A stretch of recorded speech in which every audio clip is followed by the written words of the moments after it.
Ladies and gentlemen, welcome to the MPE Summer Week. Please join us in welcoming the chairman of the programme for Day 1, Claire Maslin.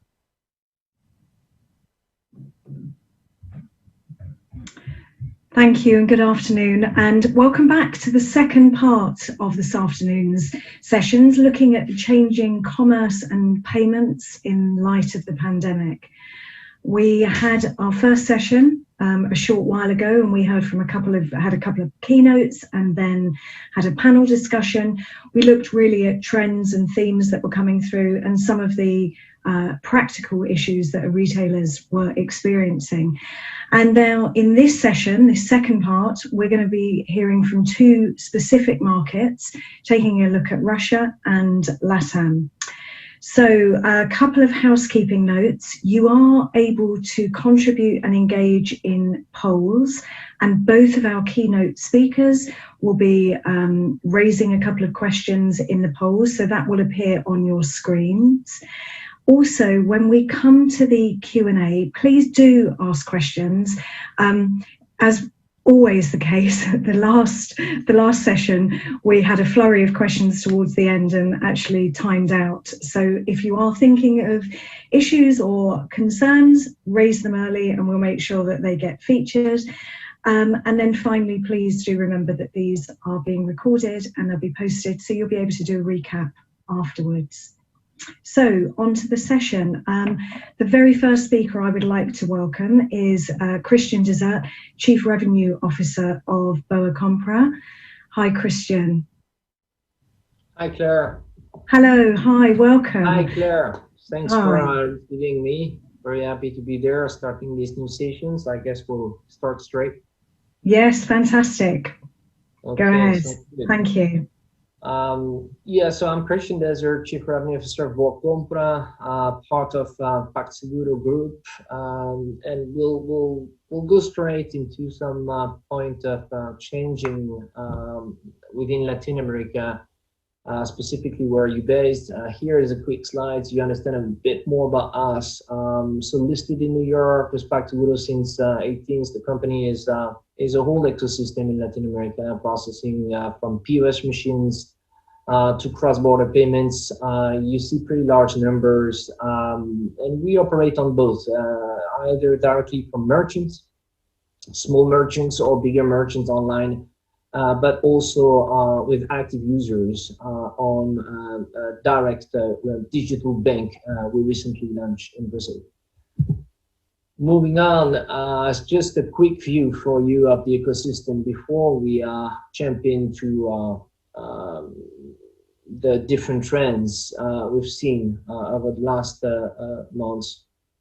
And obviously you can see a lot of different study and a lot of different informations online about pre-COVID, post-COVID operations and the change. I don't intend here to be exhaustive or to have the complete knowledge. It's just, I think, a view of what we've seen so far, and without being really projections, but some trends that we understand. And I really focused the quick presentation on these 5 main trends, whether it's come to influence the merchants or directly the payment solutions. Taking a quick look first at the 5 trends, and then we will deep dive into each of those quickly. The first thing is definitely people spend more money online. So it's probably common everywhere. But yes, we do see the similar trends in Latin America, and we'll see a little bit on that. Surprisingly, but it's also the case, as I heard in the first sessions earlier, we have a lot of newcomers. So it's going to be interesting to see how they behave. First online purchase is a number of people in Latin.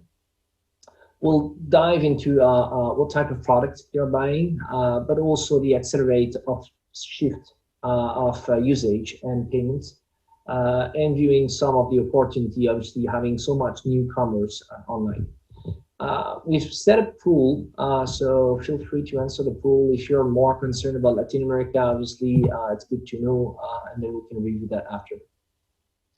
Well, when we come to the first trends, I mean, the first things we see here is definitely the crazy growth. And this period is mostly big numbers. The first period here from 1st March to first week of April, I view a crazy growth. 230% of the growing e-commerce in Latam.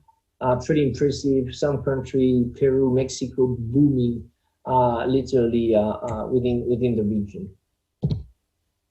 But when we look at on a little bit larger trends, and now coming more to the analytics of the second semester, we are having some different trends. I mean, obviously Brazil is a big part of it and keep growing and get a big part of that.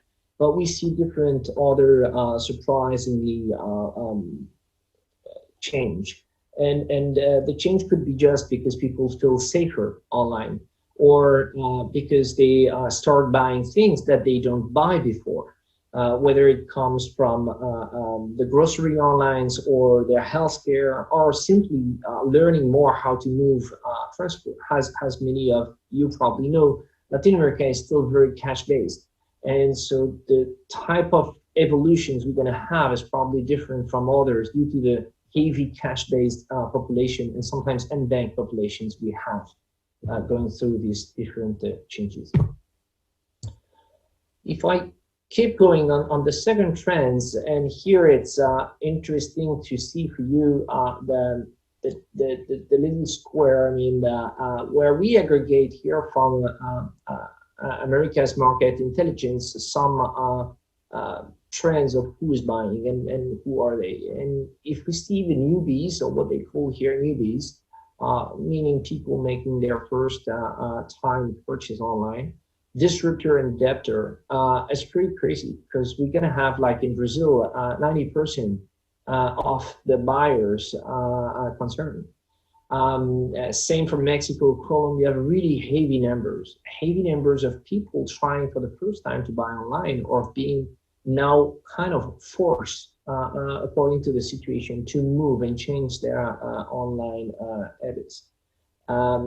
Repeating buyer, or meaning disruptors and adapters are there too, but I'm really astonished about the newbies coming, and this is for me a big learnings or a big opportunity also here. When we move on, sorry. Yeah.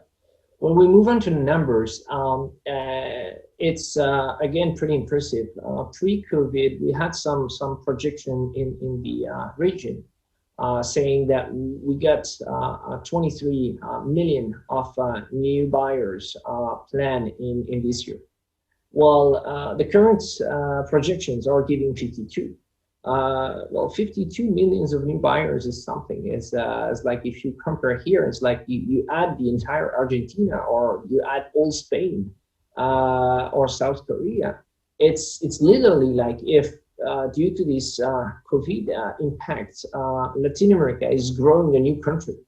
And so I think the importance of that is really important. It gives a lot of new opportunities for newcomers to be presented or to interact with these new buyers online.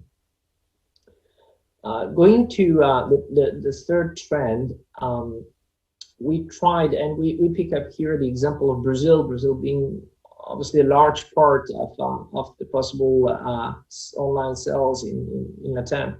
There is a lot of goods which are the basics and first necessities, like people buying foods, home care, pet care, but also health, are really growing fast. Obviously, all the home-based leisure, and I'm sure we'll talk later about gamings, are booming too. But I was pretty surprised when I see like people buying online flowers and plants, I mean, things that they were really used to use offline before, and this is picking up too. So again, a very interesting trends of new brands being able to be tested or to capture part of a different audience now online. Coming to the trends, I mean, as I said earlier, I mean, we have Latin America is still very cash-based, and imagine the impact of a cash-based population with now being forced to be contactless, or as earlier said in precedent sessions, contact-free. And it's interesting to see those trends. We thought for a long time that it was this move from cash to plastic and wallets. But it seems like we're now shifting directly to wallets, or at least we see instant payments, QR codes starting to move. I mean, we experience, or some payment partner in Latin America are experiencing QR code, but not just on store or offline, but online. Having QR code directly paid from the wallet, scanning the screens, and making an instant purchase this way. So those are really trends that are starting to shape the market differently. If we dive a little bit on that, and again, it's a high level picture here, but we just tried to see, okay, what's up and down and what's getting increased or not. Keeping 3 different periods of time. So from March, May, where we have more data, June, October, where we have partial data and kind of projections of what it could be. And it's pretty clear, like probably everywhere, obviously cash payment, cash delivery and payment have been dropping down. Surprisingly, we have also an effect of debit cards. In some of those countries for online payments, debit card was very weak because of double authentication factor, complexity of interface. It was not so popular, but we're seeing that now picking up. And I think part of the aspect of it is that people have less money. And so they have less money, they access to some limited credit lines or credit cards. And so we're viewing these kind of trends of debit cards being more used. By effect, installments and credit cards have been slightly slowing down. I don't think this will stay. We'll probably have a catch up in the future of that, but it's going to be interesting to see the picture there. And then obviously the large part is all the last segment here, whether it's P2P payment, QR code, mobile payments, obviously are booming. If you're processing there, I guess it's very important that you check again with your payment provider, are you having the right payment, what's new in the market. There's different opportunity also coming end of the year, beginning of next, PIX, for example, to name it, in Brazil, project by Banco Central of Brazil. So many change is still to come, but interesting to test those payments on your online experience. Moving to the fifth one, it was interesting to see. So what does the people do? And it reminds me a little bit the first time when we started using internet and e-commerce a long time ago. But yeah, at that time, I think personally, I was experiencing new brand. I was experiencing comparison website and stuff. And we see that those trends are coming back. So it is definitely, I think, an effect of people having more time on their computer from home, but also newcomers. I mean, they are new and they are using more and more this type of feature, comparing shop, testing new brands. So it's obviously maybe putting some competitiveness into the market when it comes to price comparison. But I think it's also a big opportunity for new brands to be discovered.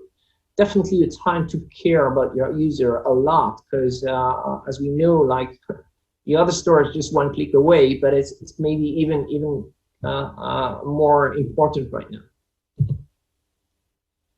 now. And I put just those couple of learnings here or wrap up. And I think obviously there is a lot of pain in Latin America right now, like everywhere in the world. A lot of people have lost their job. Let's say social systems are very different than what we could see in other countries. And so here I'll try to stick to the right or positive side of things. So the first one is who is benefiting the most from the growth. And I think that's obviously all and any digital goods, digital services that was already a local enable or having the right alternative payment methods were definitely, as well as local cards, were definitely help and get the maximum benefits. New experience, contactless wallets have a big incidence, it is clear. And looking forward, instant payment will definitely grow again big in the next quarter. When it comes to opportunity, I think there is room. There is room because of this more than 50 million of new buyers coming. And it's again increasing the interest that any company should have in Latin America, especially processing overseas. You have to get local payments. This is really not the time where people gonna try to get, oh, I'm gonna ask my bank to have an international card because I have these brands I want to buy from. No way. You gotta get close to them. People are now new online. They're testing the website. They're testing brands. So it's really an important moment. I think it's also very interesting because there's opportunity for testing new brands and being one of the effects we see is also that people lost their jobs, so they are very creative. So you have dozens of small business, individual business, from a yoga teacher to a new sellers online. And so I think in terms of payment, we should have a look on both sides. It's pay in and pay out solution that should be probably revamped due to this new usage. Trying to stick to the 15 minutes, so I'll probably end up to you, Claire.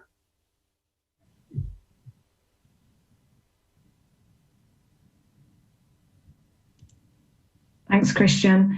So I know that you're going to be part of our panel later, so we can explore some of these topics further in that session. But thank you very much for now. The next speaker coming up, I'm very happy to welcome Ivan. Ivan, are you there?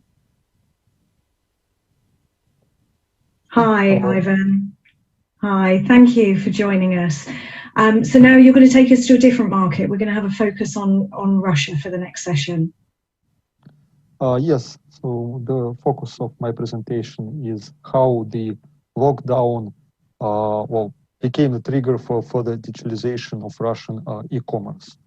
Fantastic. First, I'd like to say that, actually MPE in Berlin in this February was the last conference that I have attended physically.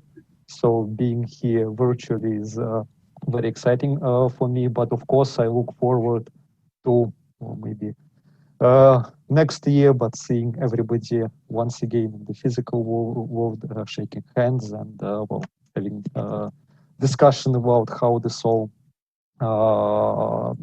new experience that we have gained during this lockdown period. Well, coming further to the presentation, you should, first of all, you should see a poll. And this poll is about e-commerce market growth in Russia in 2020 due to the impact of COVID. On my last slide, I would show you what the experts in Russia think about market growth, but it would be very interesting to compare the expert, how they think in Russia with the audience, whether the audience of MPE is more optimistic or less optimistic, or maybe it would be just the right match we should know in 15 minutes.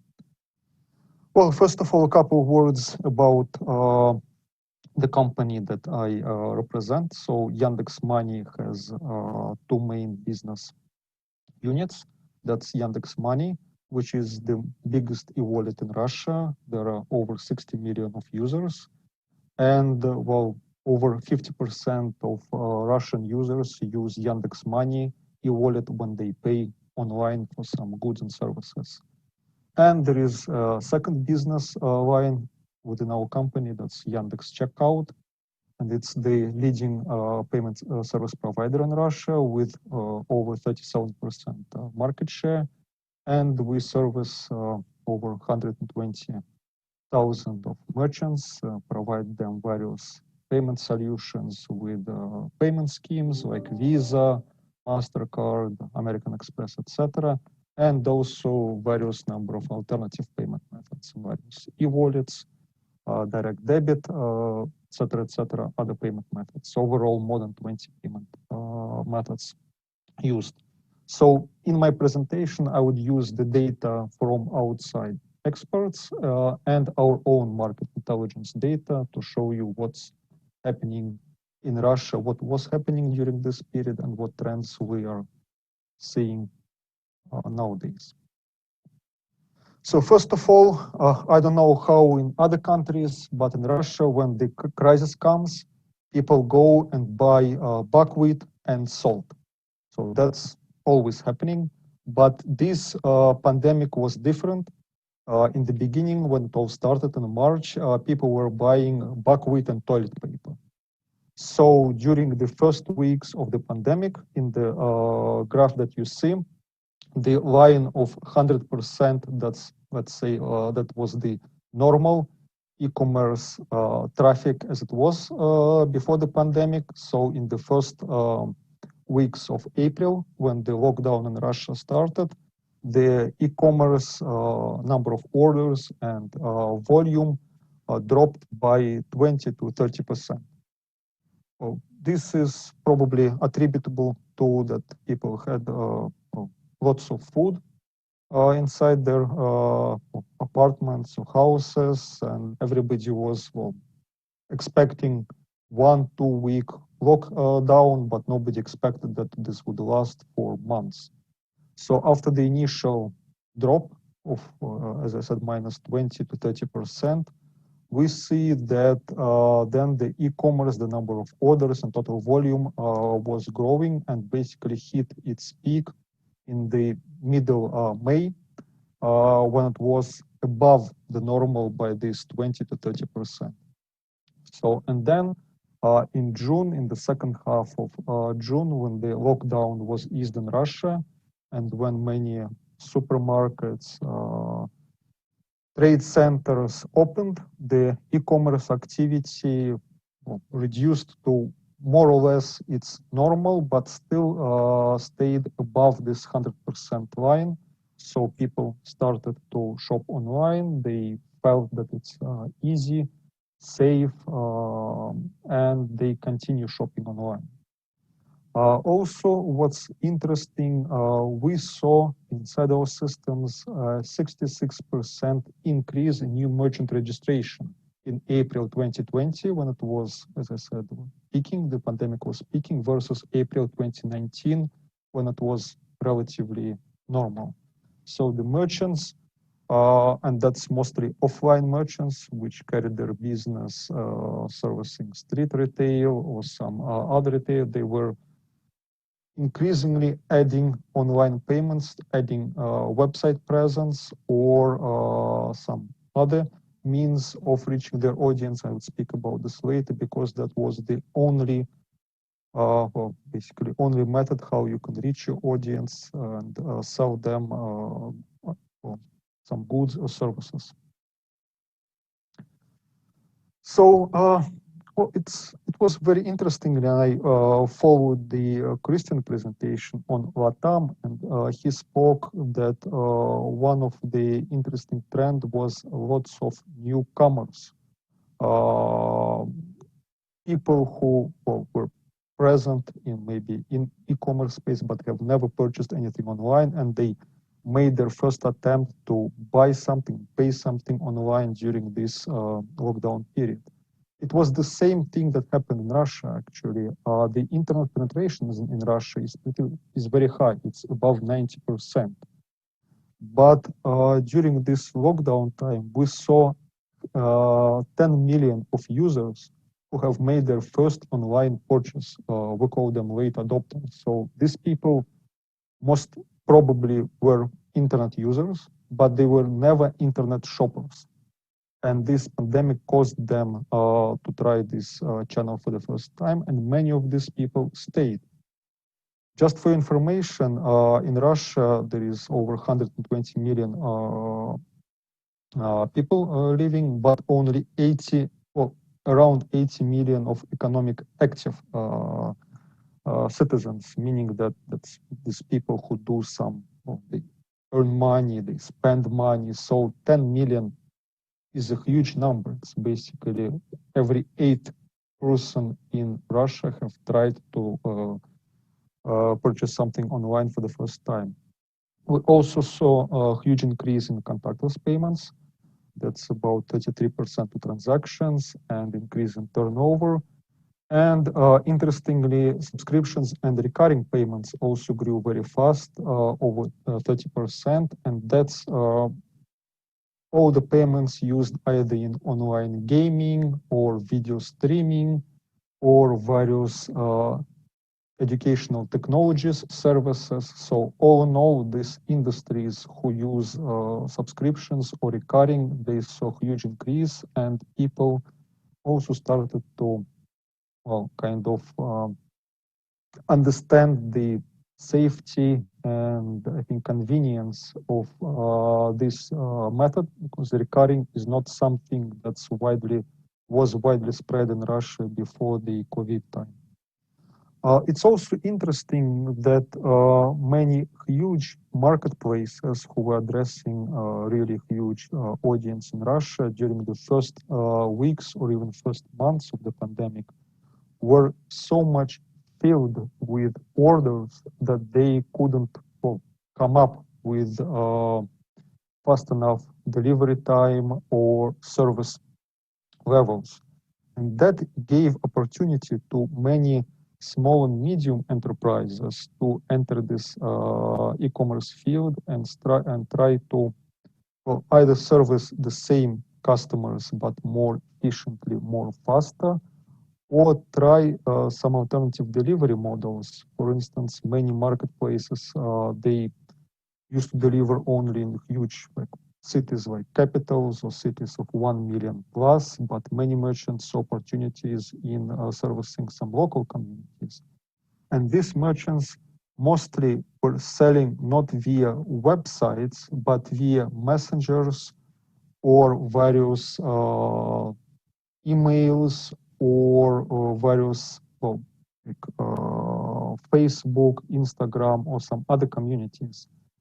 And they requested alternative payment methods such as invoices or email payments, which became quite popular. And you see in the slide that there was increase, double-digit increase in these payment methods. In terms of which industries benefited more from the coronavirus lockdown, I think, well, food tech obviously is one of the highest, because people need to eat, and by food tech I mean both deliveries from restaurants as well as grocery deliveries from shops. So you see that it's almost 70% growth in these industries, but also such industries as music and video streaming grew, educational technology.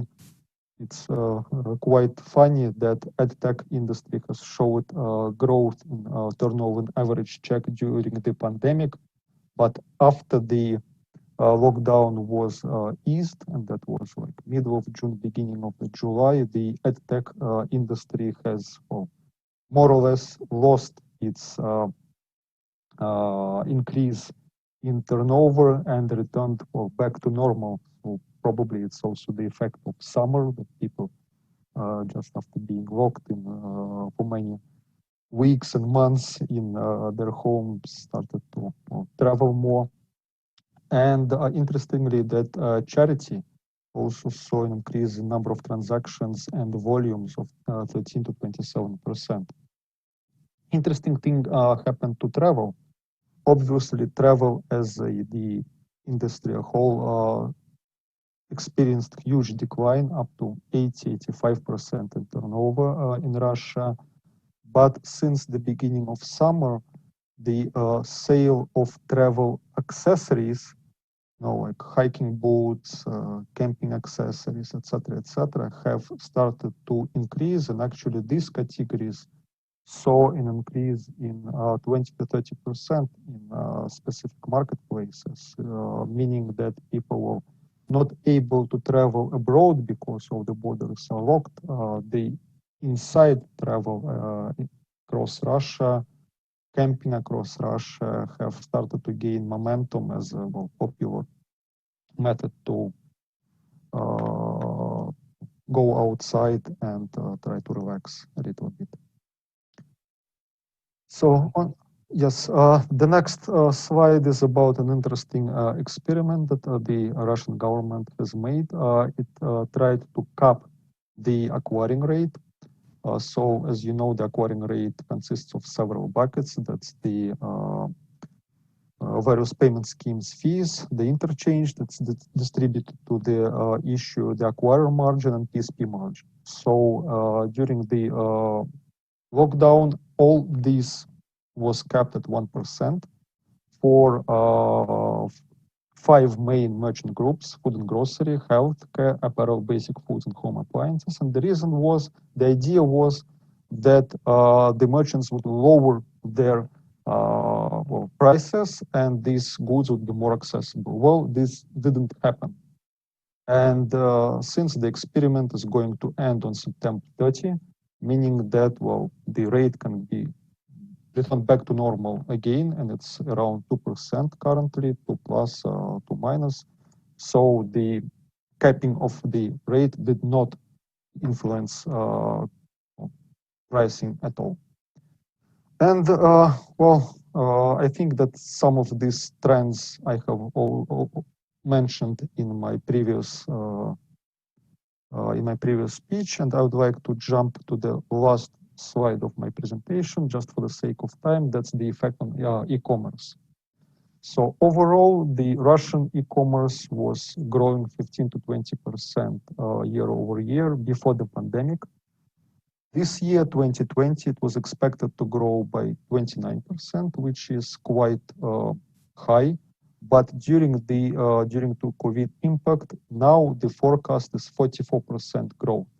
So I don't see the poll results, but it's going to be quite interesting to compare maybe after my presentation what the audience thinks versus what the experts think.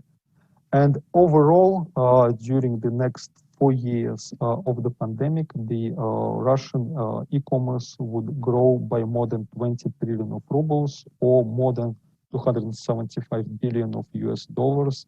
And most of that comes due to the shift from offline to online purchases. So people do not earn more money, well, unfortunately, but the consumer trends are shifting more towards the online consumption, online behavior, and well, many people say that it's easy and quite convenient, and most of all safe to use this method of payment. I think this is it. This is where I stop, and we'll pass the ball to Claire. Okay, thank you, Ivan. Really interesting. So can we get the results of Ivan's poll up, just so that those figures are fresh in our mind? I don't know if that's possible. Thank you. Yeah, there we go. So actually, Ivan, I think we've got a fairly educated audience here. Yeah. So I see that 40 plus, that's the most popular answer. So yeah, that's great. So then we should see this happen. Fantastic. Okay, so you're going to stay with us now for the panel, but I would like to welcome 2 additional speakers. First of all, I would like to invite Katarzyna Jakubiec from G2A and Christophe Bourbier from Lemonetic. Hi, both. Hi, thank you for joining us. Hi, right. Hello. So Katarzyna, would you like to do just a very quick introduction on who you are, the organization, and what your perspective is on this topic? Yes, of course. Hello, Claire. Hello, ladies and gentlemen. It's a pleasure to be here. My name is Katarzyna Jakubiec. I am working in G2A.com as a head of Sellers Excellence. And G2A.com is the largest two-sided marketplace with video games and digital products in the world. We are gathering 20 million customers, more than 75,000 of different digital products available in 200 countries. Thank you. And Christoph, introduction from you, please. Hi, everyone. Very happy to be there as well. Next year it will be face-to-face for sure. So I'm Christophe. I'm the CEO of Limatic.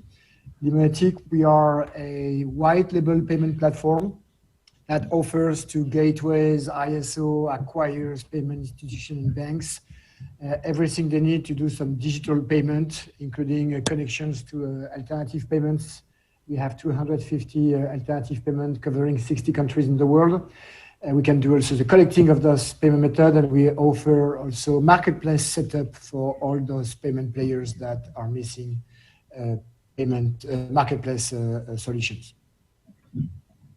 Okay, fantastic. Thank you. So in the last two presentations and the previous session, we spoke a lot about markets, and I think all the trends are aligned. There are no surprises. Everyone is moving online. People want contactless. People are venturing into this area that may have never ventured into it before.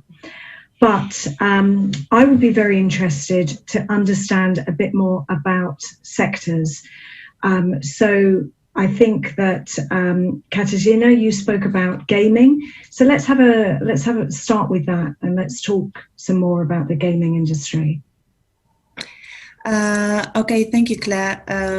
Well, both presentations were really inspiring, and I saw a bit about gaming there, and you, Christian, showed really interesting data where gaming went on the 4th place in top 10 most popular e-commerce categories. So this is why I think this is really great example to discuss here. As video games market grew significantly during the period of the shutdown, and people spent more time at home, and it resulted in a peak of video games revenues with all subsegments. And actually in March, online gaming traffic only in the US has increased by 75% week over week.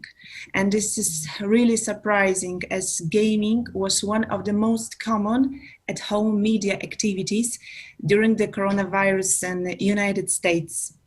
And our company, G2A, as a two-sided marketplace, we also observed that trend, that COVID really accelerated growth, not only in the United States, but in all countries.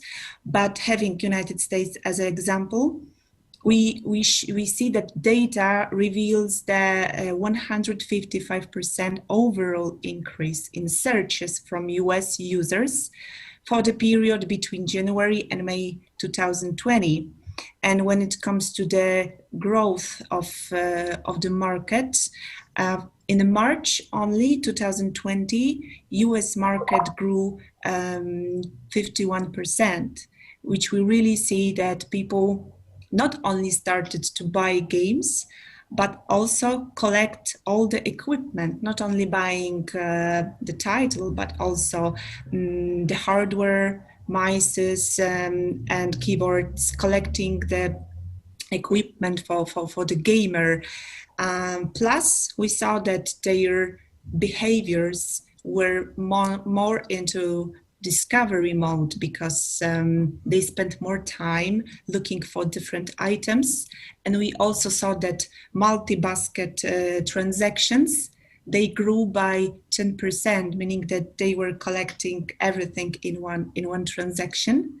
And even because of this traffic, the growth of the traffic, we didn't see any change in authorization and success rate when it comes to payments.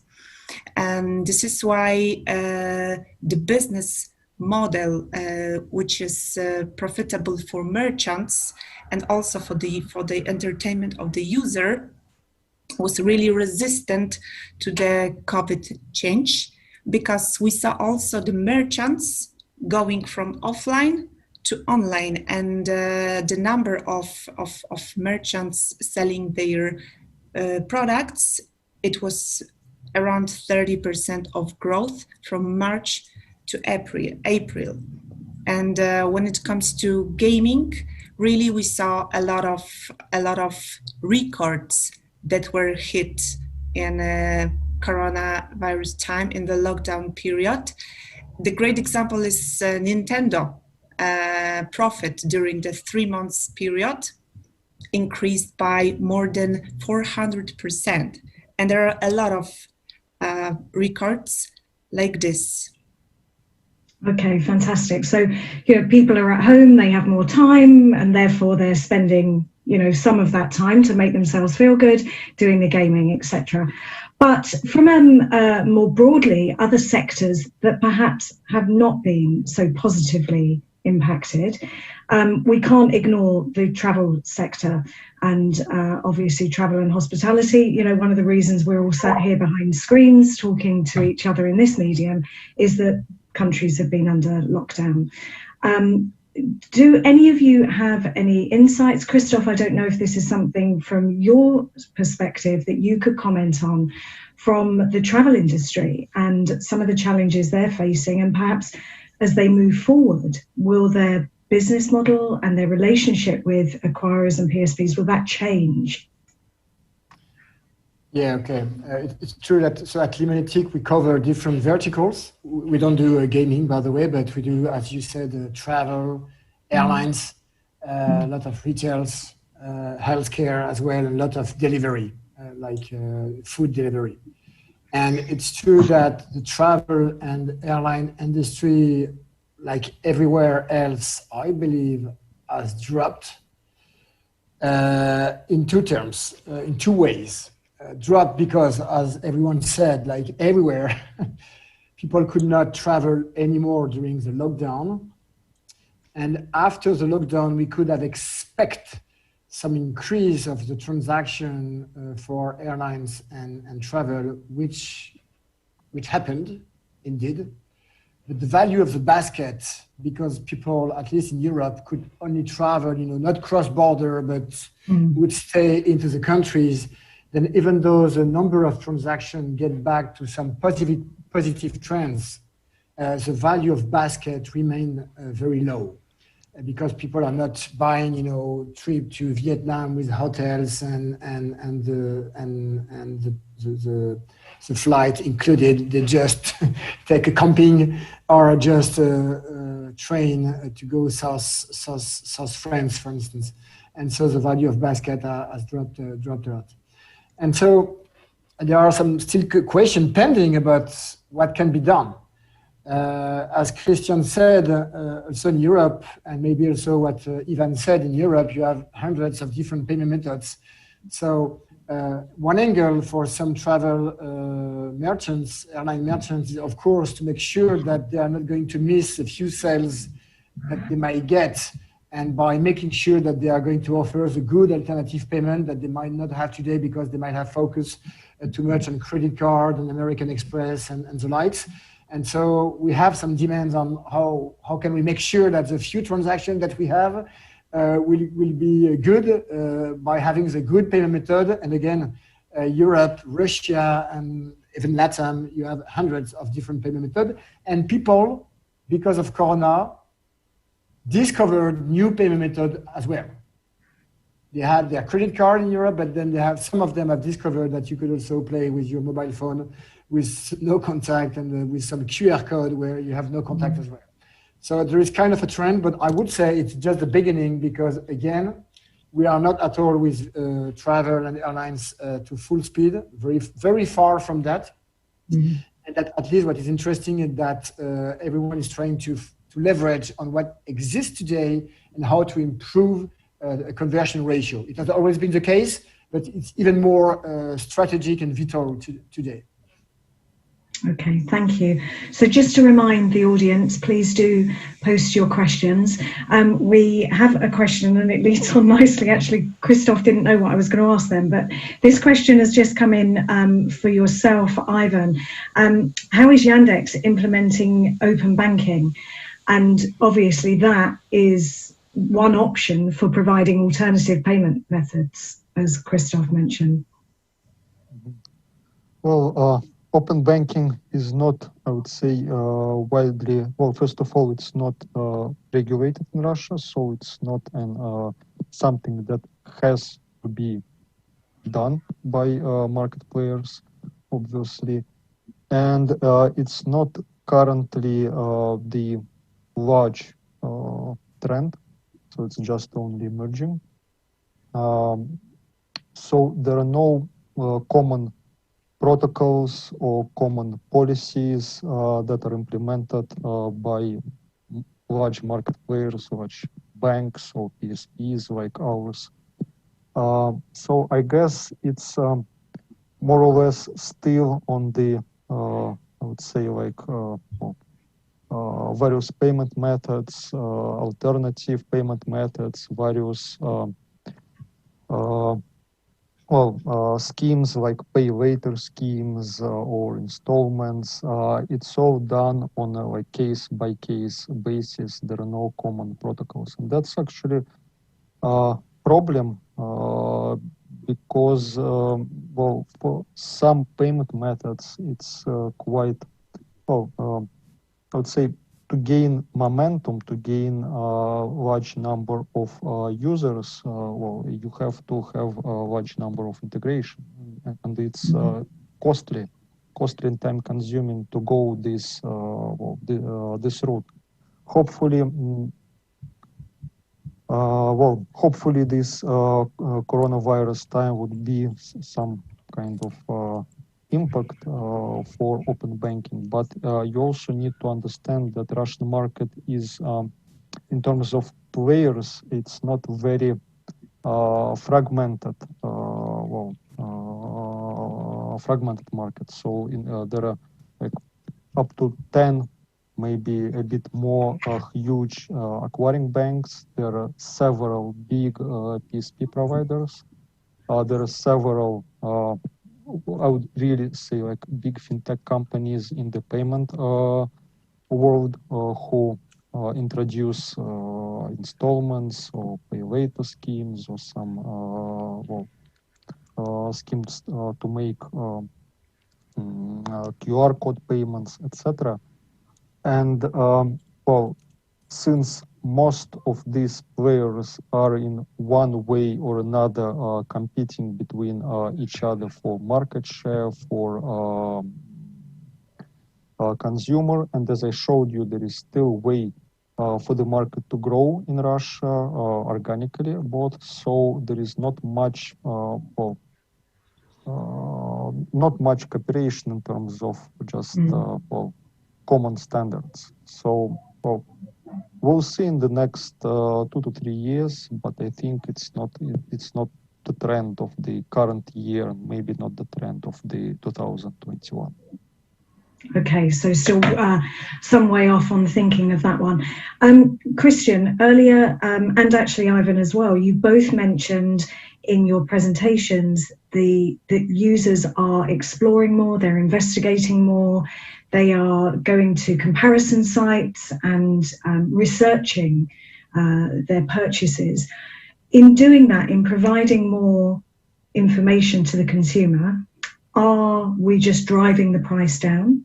Do retailers, what is your view on retailers that they have to offer more loyalty to encourage that transaction with them before the price is driven down on things through marketplaces? Well, I don't necessarily want to put an opinion into does the price go down, because I don't have enough data to just say or stipulate that. But what I can say is that there's definitely an increasing of need of loyalty, whether it's because the payment methods you do you use, a lot of alternative payments are used in attempt help you to guide the usage. We saw the emergence of a lot of wallets also, and those wallets enable some new scenarios such as a cashback program. And then before the cashback or any loyalty program, we can think about even Michel Yvon previously talking about the loyalty program of Decathlon as a big retailer. They help us a lot. Well, now we see those loyalty programs sometimes drive by the payment method itself. So if we see the type of operations made, for example, in Brazil, PagBank, to name it, made some loyalty program with gasoline stations, for example, or for any other type of food delivery.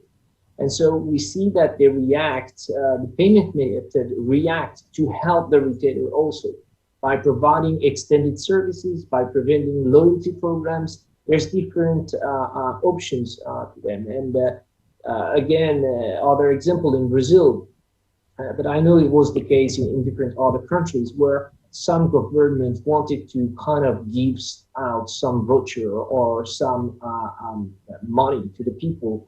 But when it comes to some country, either the banking system is really slow and they're trying to send check to people that cannot cash that quickly, or when it comes to end-bank population, well, the reaction is actually an acceleration of digital banking again, and of wallets. Again, to name these examples, as I know it pretty well, the PagBank opens thousands and thousands of accounts to deliver the Corona voucher capacity, and people receiving their money in a couple of hours from the government.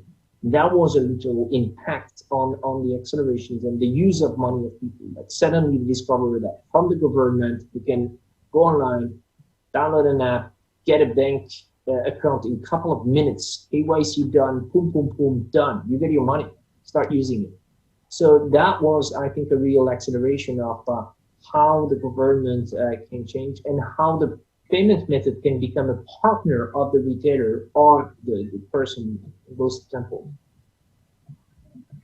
Okay. And I have one more question for you, Christian, actually, around financial. Oh, sorry, Ivan. Yeah.